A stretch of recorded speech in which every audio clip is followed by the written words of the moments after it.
Hello, we are back. Oh no. It's that South African flat earther, Flatzoid's perspective. I wonder what he has for us today. Go ahead, Zoid. So this is Leslie Roy's argument number 4. Yes, Flatzoid received an email from a chap called Leslie Roy and has been trying to pull this email apart piece by piece. So let's join him discussing atmospheric gradient. Fourthly, the overwhelming evidence this gradient is entirely due to gravity. What is gravity? I have no idea. Okay, next question. According to the general theory of relativity, gravity is not a force. Gravity is kind of an illusion. Ah, the Flurfer's debunk clips of choice. Well, Neil deGrasse Tyson is correct. Gravity.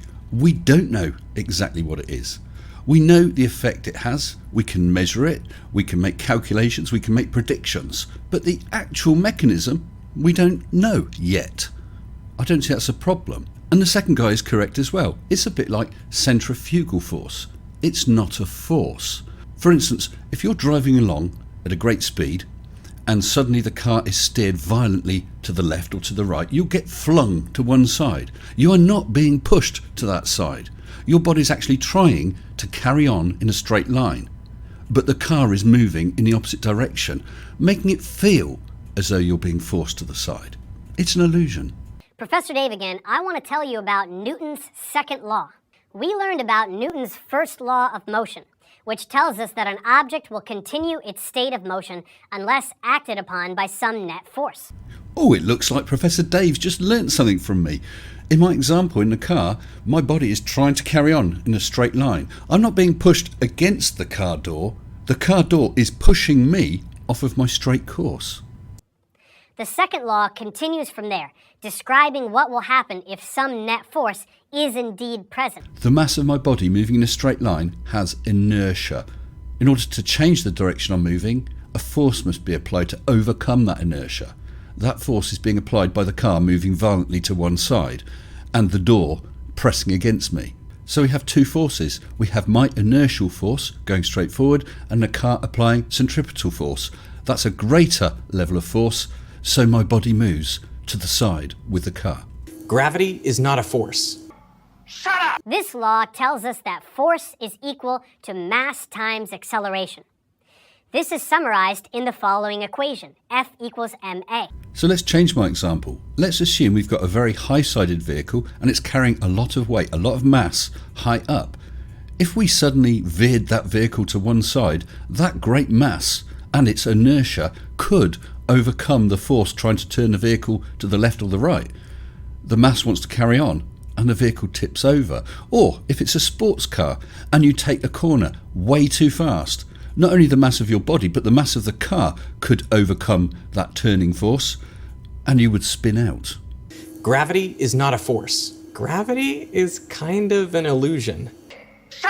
Your obtuse obfuscation notwithstanding is nonetheless irrelevant to the fact of the gradient. If you want anyone with even a lick of sense to agree with you, then you need to provide a vastly better empirically supported explanation. And Leslie Roy is absolutely correct, Flatzoid. You are quite welcome to come up with an alternative explanation for the atmospheric pressure gradient than the gravitational pull of the Earth. But your explanation is going to have to explain things more accurately. It is going to have to make predictions. It is going to have to explain all the observations. Let's see how you do. Let's just say this is the density, and then it's getting a bit less dense as we go up and a bit more less dense as we go up. More, less dense. Blah, blah, blah, blah. Why is this happening? A good question, Zoid, and one that has been much on my mind in recent weeks. Please, explain. Remember, gas is unbonded. It's homogeneous. It has elastic collisions, Bob. Every single mole is bouncing into each other in every single direction. Okay, so the standard view is that all the atoms and molecules are bouncing around in any direction they wish with a bias downwards because of gravity. You're ruling out gravity, so we just have all the particles moving around at random. Carry on. So, let's make it this way. Brush. If a gas mole has bounced off the ground and goes in this direction, tell me, Bob, why is it coming back? Well, I don't know, Zoid. Since we've ruled out gravity, what could it be? Homesickness? Because it is coming back because we actually are breathing. That means it's hitting something and coming back. You get that? It requires containment to bounce off and come back. Really? Well, if we go for your container idea then, Flatzoid, and that it is the container that's causing the gas molecules to bounce back, why aren't there an even number of gas molecules throughout the container? We still have a gradient, and you still haven't explained that. Now, because we got the most concentration of gases lower down, means there's more bombardments per cubic centimeter. I'm concerned, Flatzoid, that you're about to make some sort of a circular argument, because we're trying to get to an explanation for why we have more atmosphere down low, and you seem to be saying that the gas molecules down low have more gas molecules to hit than the gas molecules up high, and so therefore we've got more gas molecules down low than we have up high. Means there's more bombardments per cubic centimeter compared to there, or compared to there. Doesn't mean that there's no gas up there. There's the same gas here as there is here. Just the concentration of gas is more down here than there is there. He said it. We've got more gas down here than up there because we've got more gas down here than up there. Santa Maria! It's very simple stuff. It's called gas behavior. No, it's called being a smeghead, you gangrenous truffle. Please show us the gas law that describes gas behaviour that explains that the reason we have more gas in one location is that we've got more gas in that location. Perhaps, my friend, I've been a little hard on you. I understand that right here, right now, you are actually going to explain the big question, the answer to the big question. Why? Why do we have higher pressure down low than we do at height? And here it is, Flatzoid's explanation. Go ahead. Now, the surface of the ground means there's more for the gas to hit off of. Maybe there's a biblical explanation. Consult the Book of Armaments. Armaments, chapter 2, verses 9 to 21. And at the ground, there's usually rocks, And sloths, mountains, and carp, trees, and anchovies, people, and orangutans, farting, and breakfast cereals, cars, and fruit bats, gases produced at ground level. and large... Skip a bit, brother. That is why we see the most concentration of gases lower on the ground. Oh, dearie dear. Well, okay. Zoid, your idea is about the worst idea since Abraham Lincoln said, "I'm bored, let's go out and take in a show." Are you really trying to explain the atmospheric pressure gradient by saying there's lots of stuff for the air molecules to hit off down low? I think we should have a look at the actual pressures and what's there.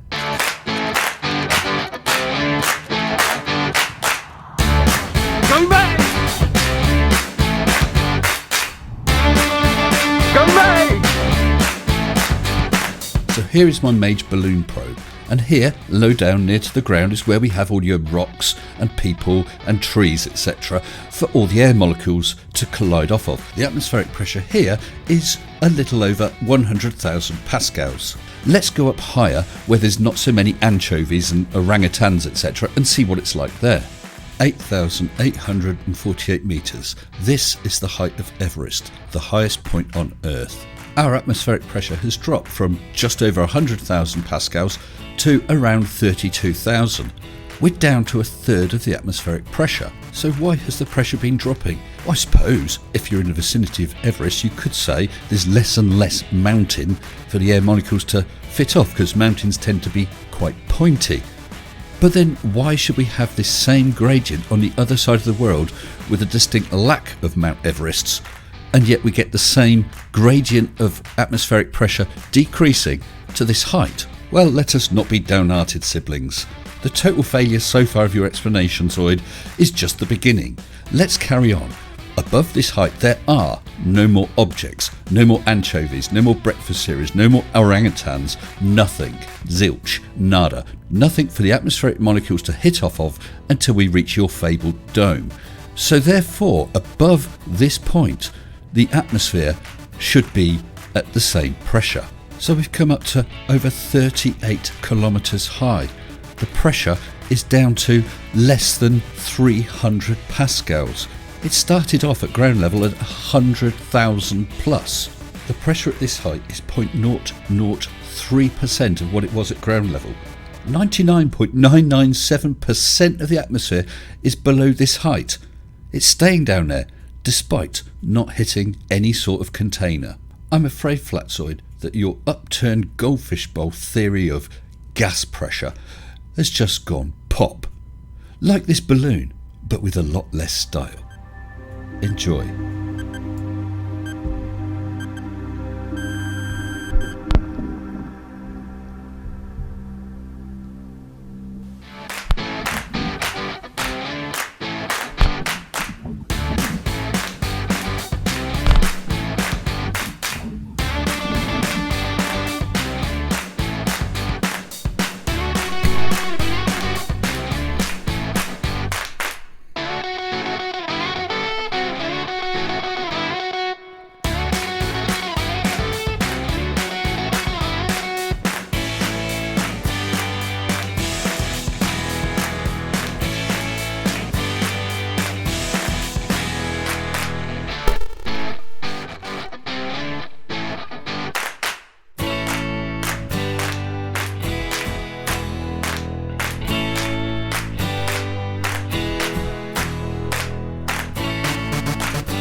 Zoid, I think that coming up with an idea like your anchovy breakfast cereal theory of atmospheric pressure gradient is ridiculous.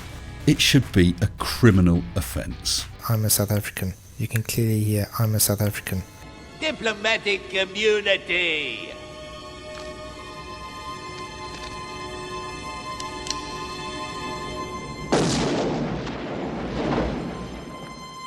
It's just been revoked.